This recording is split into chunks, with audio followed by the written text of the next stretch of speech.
Hello and welcome to On the Wrist. Today we've got another Gshock mod. Speaking of which, let's do a quick wristwatch check. Today I'm wearing my CasiOak GA2100 1a1, and this is the watch we're going to mod, just like we did in the other video.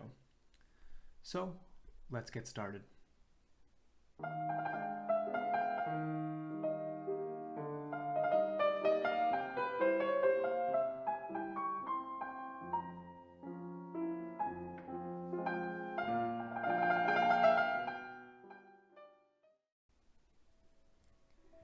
Alright, so the mod I have for you here today is to take this resin covered watch and transform it into a stainless steel watch. There are a number of other videos on YouTube about this. Most of them involve either the gold or silver version of this, claiming it looks like an Audemars Piguet Royal Oak, which is what this is nicknamed after. I, however, really like the digital camo style. Now there's a link in the description below to the eBay location where I purchased this. Originally when I purchased it, I got a little worried because I noticed other ones were offering tools and all the spring bars needed to install it. I was very pleasantly surprised, however, when this arrived and it came with all the spring bars, screws, tools, as well as the parts.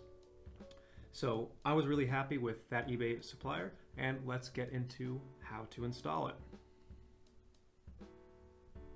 Alright, let's start by removing the existing straps. I'm going to use only the tools provided in the kit just to see how that goes. Now again, I'm doing this on a surface that I know is clean, won't scratch my crystal. I would highly recommend doing it on a soft surface, that way you know you're not going to damage your watch. So we've got that quick release spring bar out of the way. Got this quick release spring bar out of the way. And let's set those aside. So now we've got the watch just plain. Let's take out the parts. All right, now we got the plastic wrap off. So I want to know, this feels like a pretty reasonable amount of steel. I was really surprised at the price. It's only about $80 for the set, and this feels like some pretty solid stainless steel. It doesn't feel like they're skimping. So to put this on, we have to take the resin cover off, which is pretty simple. Undo the screws here and here, which, oh, they nicely provide a screwdriver for.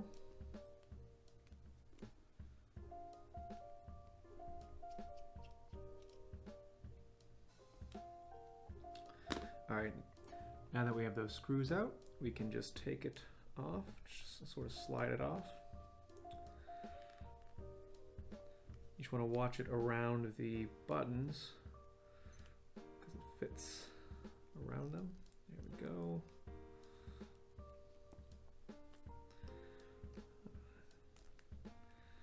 There we are.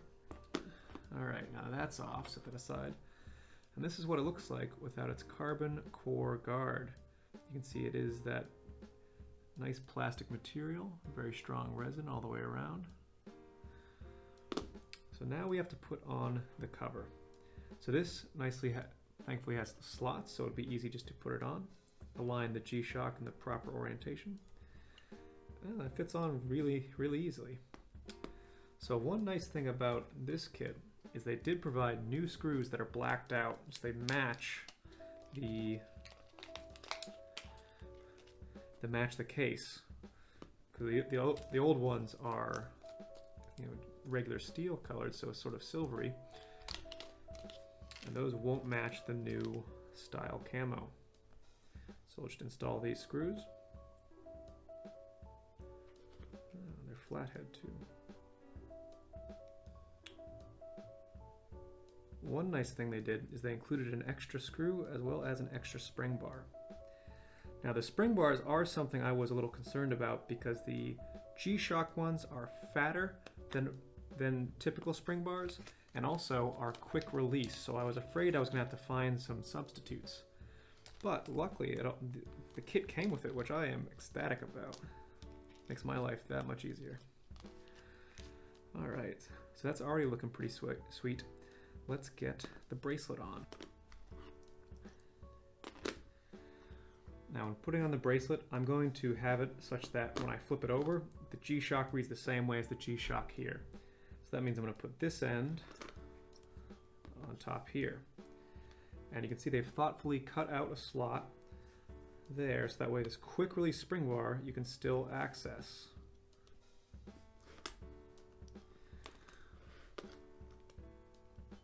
So sort of get one end set, press it in.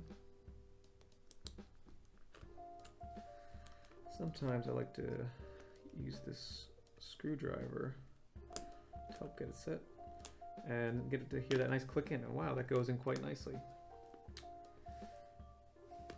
So repeat that again for the other side. It's always trickier the second side because one side's already connected, so it's over the watch.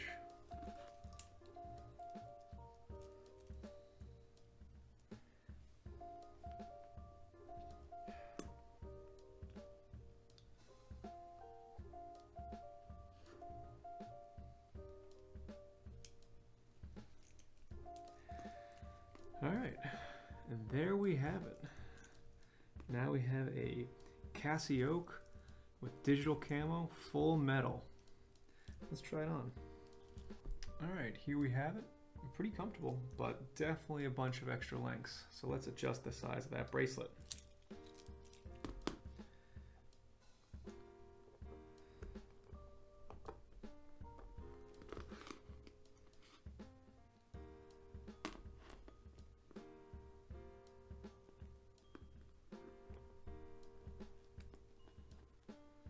So that's really nice. So they actually have spring bars connecting each link.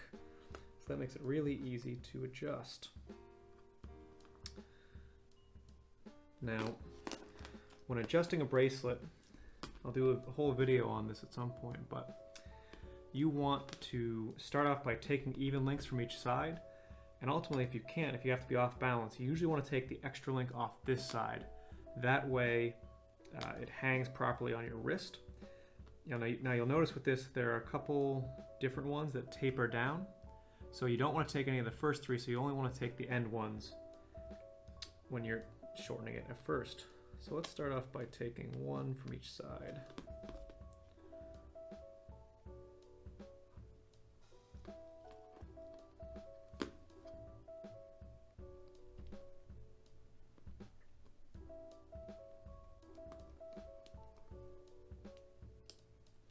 Then make sure the spring bar is properly engaged so it doesn't collapse on you later.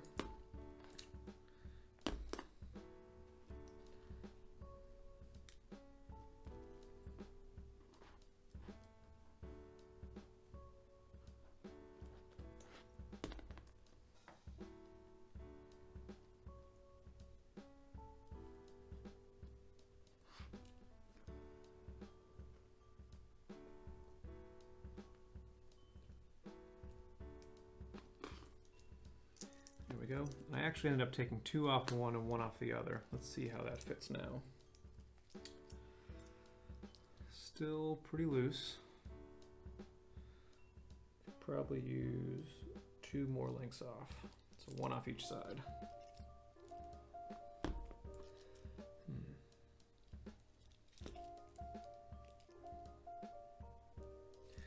So actually, I only took one off and it's starting to feel pretty close.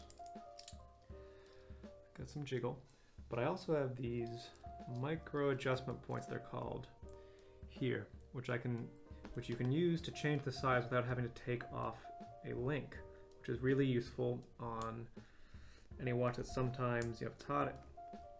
You might want to give yourself a little more breathing room, and it lets you adjust the last couple of steps without having to switch between having a link in, having a link out.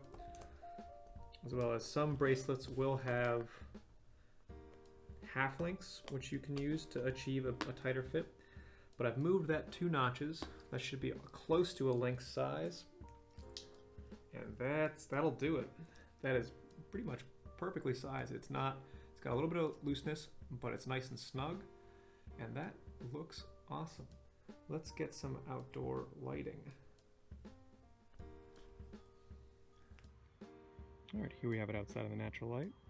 Looks really sharp. I dig it. Nice way to spice up the all black on black watch from before. But looks pretty natural. Looks like it was made this way. let's take a quick look at this fully set up now. So you can see I still have easy access to buttons, which is nice. That really is sharp, the digital camo. It has kind of a glossy finish to it. I feel like they did some sort of screen printing onto the metal to get it this pattern. Still has a nice Gshock written there. Now the clasp is actually really good. So it folds out like that, and it has a pretty solid click, which I wasn't expecting. I was expecting this to kind of be low quality, but it actually feels quite nice for the price. And it's got a reasonable heft. It doesn't feel like they skimped. The black screws they provided were a nice touch to help maintain the look. The only downside is the texture of this printing is a little strange. It's a little weird, and that feels a little cheap, but maybe it's just because it's new and it needs to be worn a little bit. But overall, a very fun and easy mod to do to all of a sudden go to a full metal Gshock with camo coloring, or you can go for gold or silver, really to echo that Audemars Piguet Royal Oak vibe. This kit was absolutely amazing. I'm so happy it came with all of the tools, everything you need, all in one package. That was a really great surprise. It did take approximately 20 days after ordering it to get it, but it did come straight from China. You can also probably find this on AliExpress for a similar price. But a fun, easy mod to do to your Gshock to give yourself a full metal watch. So I hope you enjoyed today's video. If you have any comments, questions, please say it down below. I would love to hear back from you and hear more of what type of content you like, what content you want, or if you had any questions about how to do this. So thank you very much for watching. This has been On the Wrist.